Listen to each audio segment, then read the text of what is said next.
Que a boa mão de Deus seja com você. Sou o professor Rogério de Souza. Vamos agora para o terceiro vídeo da disciplina de ética pastoral. Perigos que rodeiam o ministro. Aqui no nosso livro-texto fala sobre o sexo ou a sexualidade. Gravíssimo problema para a nossa sociedade.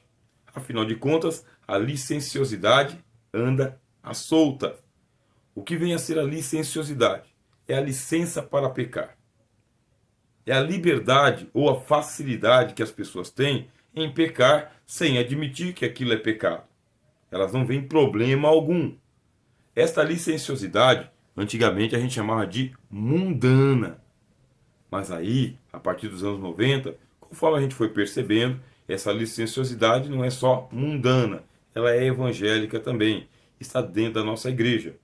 Às vezes, sutilmente, mas nem sempre está sutil. Está bem esclarecido, está bem diante dos olhos. Ora, não dá para a gente ficar podando as pessoas, medindo o comprimento da roupa das pessoas e espionando as suas redes sociais. Isso não é papel para o pastor. Nós não estamos aqui para tirar as liberdades que as pessoas já têm, mas sim para orientar o bom procedimento. Por isso que o apóstolo Paulo fala a Timóteo: olha por ti mesmo. Aí tem aqui alguns conselhos, tá bem? Que o nosso livro-texto traz e que eu quero ressaltar para vocês, tá bem? Ó, diz aqui, ó, ninguém fala sobre o pecado sexual, no caso aqui. O que é mais evidente, o que é mais gritante, que é o pecado do adultério. Então ele diz aqui, ó, ninguém adultera de um dia para o outro. Tudo é questão de tempo. Pecado e santidade ocorrem na vida de quem se faz receptível. E a prática do adultério acontece quando o homem dá as seguintes aberturas. Veja só aqui o chamamento de atenção para o homem: descuidar da autodisciplina, não relacionar-se bem com sua esposa, fomentar pensamentos sensuais, não andar na companhia da esposa, dar liberdades a mulheres sensuais, andar a sós com pessoas do sexo oposto, envolver-se com alguma irmã, prolongando o tempo de conversação. Se envolver em problemas matrimoniais de membros da igreja, ao invés de aconselhá-los à luz da Bíblia. Para se livrar dessas tentações, o obreiro precisa ter uma vida de intimidade com Deus e tomar as seguintes precauções: reconhecer que ele é carne e não um super-homem, ser humilde e autodisciplinado, sanar os problemas conjugal procurando um relacionamento melhor com a esposa, quebrar os laços de afinidade com outras mulheres de idade similar, evitar ficar a sós com pessoas do sexo oposto e sempre refletir a imagem de um santo homem de Deus. Então, a ressaltação que é dada aqui é a mesma que está no livro de Provérbios, que fala sobre os cuidados que o príncipe deveria ter para que ele não caísse nos pecados da prostituição. O apóstolo Paulo diz que todo pecado que o homem comete é fora do corpo, mas aquele que se prostitui, prostitui contra o próprio corpo. E aí está um pecado difícil de se desvencilhar. Ele envolve justamente os impulsos da sexualidade humana que estão geneticamente programados. Isto é, o homem está geneticamente programado para ter uma sexualidade, assim como a mulher também. Essa sexualidade inclui a sensualidade, o sensualismo. Aí o que diz o apóstolo Paulo? Que existem mulherinhas carregadas de pecado. E essas mulherinhas carregadas de pecado, elas andam de casa em casa, procurando as suas vítimas. E pode encontrar você, o desapercebido. Não, isso não pode acontecer. Todo investimento de uma carreira pastoral, todo investimento no evangelho que você está fazendo, não pode descambar em nada, simplesmente por uma aventura com uma outra pessoa ou até um caso sério. Preste bastante atenção. Olha por ti mesmo e pela doutrina. Nós que estamos rodeados de tanta gente, podemos ser flagrados a qualquer momento um ato indecente. Aí acabou a carreira. Até você recuperar o prestígio, demora uma vida. Demora uma vida para construir, um minuto para destruir e outra vida para reconstruir. Toma bastante cuidado. Agora, como esse já é um assunto muito pertinente, quer dizer, muito tratado, vamos aqui para a segunda questão, que é o trato com o dinheiro. Por quê? Porque muitos pastores tomam cuidado para não cair em adultério, mas tomam o mesmo cuidado para não cair no pecado da avareza ou da ladruice, do roubo, do assalto. Toma bastante cuidado. Por quê? Porque o dinheiro faz parte do patrimônio da igreja. Uma distinção tem que ser feita logo na primeira linha, logo no primeiro momento. O que é teu? O que é que está no teu nome? O que é patrimônio construído com o suor do teu rosto, que possui uma nota fiscal no teu nome?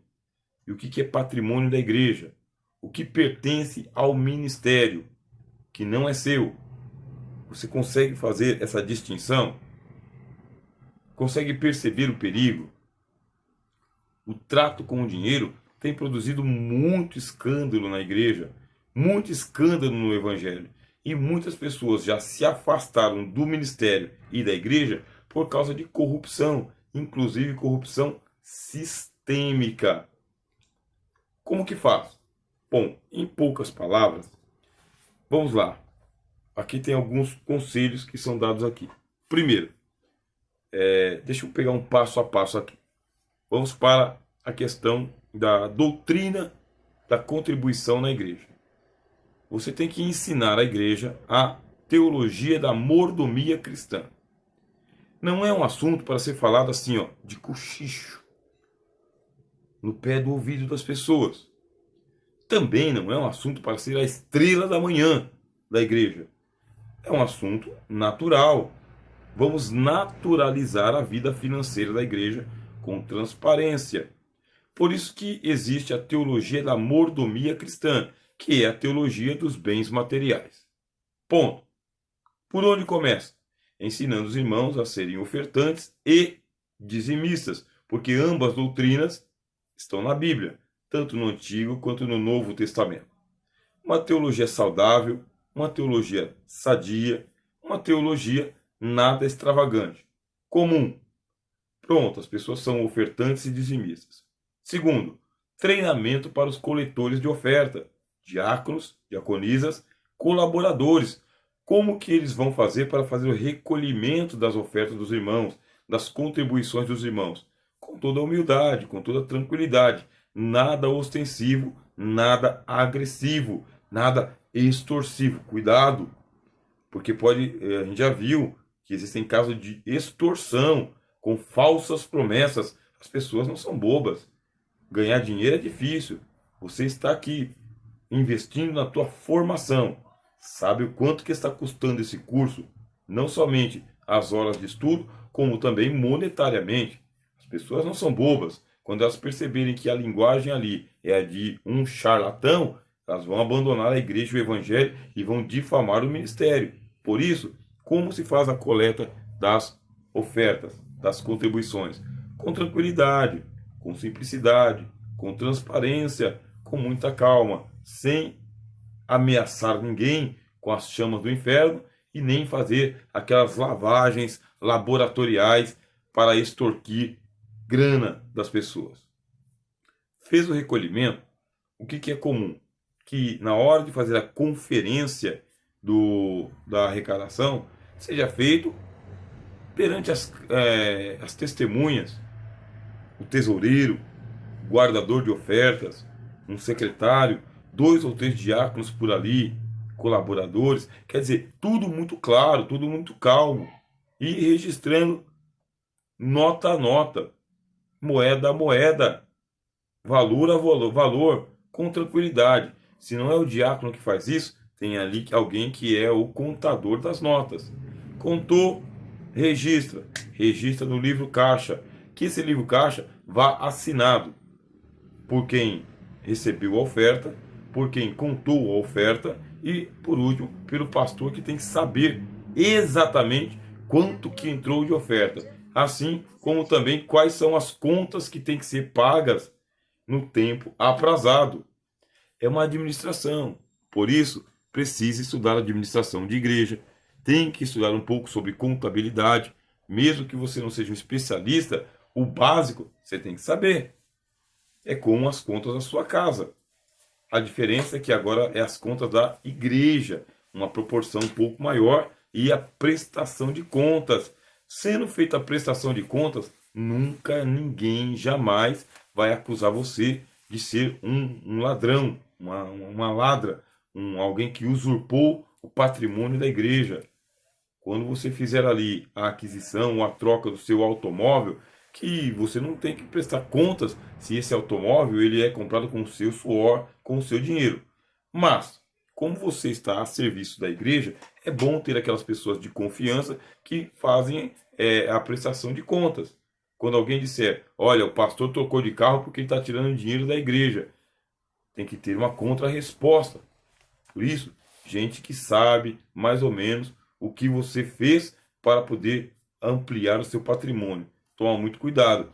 Estou aqui passando para vocês orientações muito seguras de ética, para que o teu ministério vá bem, para que tudo que você fizer glorifique a Deus. Bem, para os obreiros que administram o dinheiro da igreja, alguns conselhos. Muito bem. Tem um caixa da igreja, tem a receita, aí você tem que fazer as reformas necessárias. De novo, que é a ética. O bem, do mínimo necessário até o máximo possível. Quais são as reformas que são necessárias para a igreja? Quais são os equipamentos que tem que ser comprado? O que tem que ser trocado com urgência? É a pintura? Existem aquelas contas que são as contas normativas e outras que são extraordinárias. Por isso, evite reformas supérfluas. Não coloque a igreja em dívidas que ela não vai conseguir pagar. Você tem ali uma prévia orçamentária. Quanto que entra e quanto que fica depois que pagou as contas. Você tem uma prévia orçamentária. Aí você vai para a mensagem da fé. E a mensagem da fé muitas vezes não alcança a fé. Aí vai para a ameaça. Aí vai para a extorsão velada. Não faça isso. Deixa claro para a igreja que tem que fazer algum tipo de ampliação de investimento, mas o orçamento está curto. Ou a igreja aumenta a sua receita de arrecadação com contribuições, ou então não coloque a igreja em dívidas. Não pedir de forma alguma empréstimos a agiotas. Essa turma, ela não joga pelo bem. O agiota, além dele ser um usurário, alguém que vive à base de juros, ele também pode estar ligado aí a um pessoal perigoso da sociedade, ao crime. E chegou o prazo, a igreja tem que pagar. E se não pagar, vai ser dilapidada, ameaçada. Coisas ruins podem acontecer. Por isso, empréstimo com agiota é jamais. Comprar somente o necessário. Ora, se só cabem 5 bancos, vamos ficar com 5 bancos. Não 6, 7 ou 8. Afinal de contas, aonde vai se colocar os demais? Se colocou 3 a mais, aí nós vamos ver gente apertado, o lugar vai ficar ruim, aí aquele mínimo necessário não vai ser alcançado. Ou então os bancos vão ter que ficar lá de fora tomando chuva e sol. Estou dando um exemplo, tá bem? Quer dizer, você vai comprar somente o necessário. Já disse e repito, não misture o que é da igreja com o que é seu. Se você for um pastor ou uma pastora assalariado, isso tem que ficar registrado também. Tudo às claras. O seu é seu. O da igreja é da igreja. Se você adquiriu algum bem patrimonial seu, sem nenhuma participação da igreja, é seu. É privativo. Faça a gestão. Somente aquele conselho que eu acabei de passar para você aqui. Tenha gente de confiança para dar fiança a você quando alguém te acusar de estar aí enriquecendo ilicitamente. Zele pelo dinheiro da igreja, como você zela pelo seu. Nem precisa de comentário. Não dá uma de Judas, porque o fim será trágico. Quer dizer, igreja não é balcão de negócios. Não dá para negociar com as coisas santas. Não dá para comercializar o evangelho. Não dá uma de Judas. Livre-se de qualquer suspeita, mantendo a igreja informada das entradas e saídas.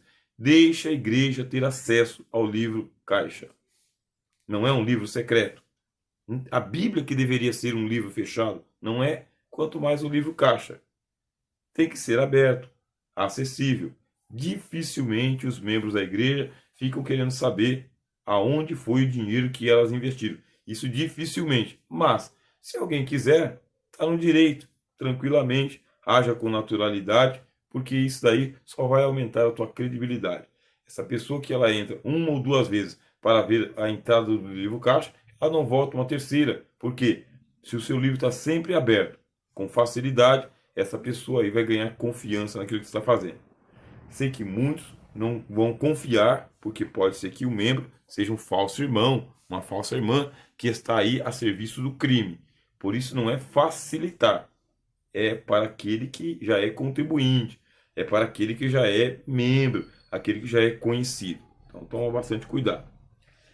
Não adulterar a nota fiscal visando desviar alguns trocos para o seu bolso, né? Pois é, aqui até o nosso comentarista diz, porque Deus cobrará com juros. É realmente absurdo que o pastor esquente uma nota fiscal. Ora, tem que estar enxuta as contas. Não, não tem que faltar, como também não dá sobras. Tudo transparentemente. Por isso, primeiro e segundo, tesoureiro. É muito comum a gente ver de vez em quando os pastores colocarem a sua esposa como sendo a tesoureira. Olha, você está correndo um grave risco de você se descontrolar e misturar uma coisa com outra. É bem melhor você ter alguém na igreja que toma conta. Só em caso de exceção se faz isso. Se não, alguém da igreja, alguém levantado por Deus, que tenha confiança de toda a igreja para poder administrar esse bem patrimonial. Agora, vamos para mais um assunto. Já falamos sobre tomar cuidados com a sexualidade, para não cair aí na esparrela da promiscuidade, cuidados com o dinheiro e agora atitudes do pastor para com a igreja que preside. É mais uma redundância, que significa tenha um cuidado pastoral. Você está numa metáfora. A igreja ainda confia em você e confia bastante. Não perca essa confiança. Mantenha a singeleza. Cuide das pessoas e cuide dos processos. Quem são as pessoas? É cada irmão e cada irmã que se congrega na sua igreja. Quais são os processos? A pregação da palavra, as visitas, o aconselhamento, a recepção, o púlpito. Esses são os processos. O batismo, a ceia do Senhor, os casamentos, os velórios, as cerimônias. Esses são os processos. As notas fiscais, as arrecadações, a prestação de contas, a ordenação das pessoas ao ministério, a organização do prédio, são os processos. Fora isso, pessoas. Aí tem uma prioridade que você tem que colocar. Ou os processos ou as pessoas. Como você, primeiro, é um pastor e segundo, um administrador, as pessoas têm que sempre ter a prioridade. Se você tiver que sacrificar algum processo, sacrifique. O que você não pode fazer é sacrificar pessoas. Chegou a sacrificar pessoas em favor do processo, vai ficar com o prédio todo mobiliado, sem ninguém para ouvir a pregação, sem ninguém para ir para o céu. Adiantou o que ser pastor? Penso que nada. Por isso, pessoas primeiro. Bom, atitudes que o pastor agora deve ter com seu antecessor. É importante você saber o seguinte: muitos pastores eles estão substituindo também alguém que fez um serviço. Quando você chegou, a igreja estava pronta. Já tinha gente lá. Já tinha baterista, guitarrista, já tinha solistas, já tinha ministério. Alguém fez esse serviço para você, que é o pastor anterior. Só que a gente sabe que nas igrejas acontecem os partidarismos. Alguém que gosta mais e outros que não gostam tanto assim. E aí vão cercar agora o novo pastor que está assumindo a congregação, assumindo a igreja. Imparcialidade e impessoalidade. Pegue a palavra imparcialidade e impessoalidade. Isto é, não entre em comentários sobre a gestão anterior, mesmo que ele tenha acabado com a igreja. Por quê? Geralmente quando tem troca de pastores, é porque alguma coisa não está dando certo. Alguma parte do processo ou da gestão das pessoas não está dando certo. Aí o que acontece? Aqueles que são os descontentes vão trazer as informações e vão tentar ganhar crédito com aquilo que estão falando do pastor anterior. E lá vai você de púlpito e faz um comentário infeliz sobre o pastor anterior. Pode ter certeza que as mesmas pessoas que falou daquele lá vão começar a falar de você também. Por isso, imparcialidade e impessoalidade. É daqui para frente. Vai lá corrigindo os erros de percurso que ficaram, vai ajustando as contas, vai fazendo as mudanças de liderança que forem necessárias, vai identificando a crise que existe ali, só não se intrometa no problema dos outros. Você é a que veio para solucionar, para resolver, para ajustar. Agora, quando for para uma reunião de ministério, quer dizer, uma reunião com as lideranças, que eles trouxerem os relatórios, os relatos, aí você vai fazer uma reorientação, dizendo, agora mudou. Eu não sou ele, eu sou eu. Então, a partir daqui, é assim, assim, assim. Vão ser feitas comparações entre você e o anterior. Você só vai ser aprovado a médio prazo, se fizer um bom serviço, um bom trabalho, se souber identificar os causadores de problema, porque o diabo coloca muita gente assim, e tem gente que não é só o diabo, é ele mesmo que é mal informado, né? Mal formado. Por isso, vai identificando o ponto crítico, não vai comprar briga para você. A Bíblia diz o quê? Que se você for repreender um escarnecedor, é como se você levasse brasa no peito, pegasse um cão pelas orelhas. Essas pessoas que já fizeram alguma coisa não querem ser repreendidas. Por isso, a médio prazo, com um bom serviço, uma boa gestão, um bom pastoreio, fazendo as trocas necessárias, não metendo os pés pelas mãos, não fazendo comentários que vão ser prejudiciais contra você por causa dos futriqueiros da igreja, você vai conseguir a aprovação de uma grande maioria. E pronto, com a grande maioria de irmãos e irmãs ali na igreja te apoiando, você vai ter um bom pastoreio, tá bem? E agora nós temos que falar também sobre a questão do ciúmes. Em poucas palavras, não tenha ciúmes, tá bem? Se algum irmão ou irmã da igreja for um destaque, é natural. Tem muita gente talentosa na igreja.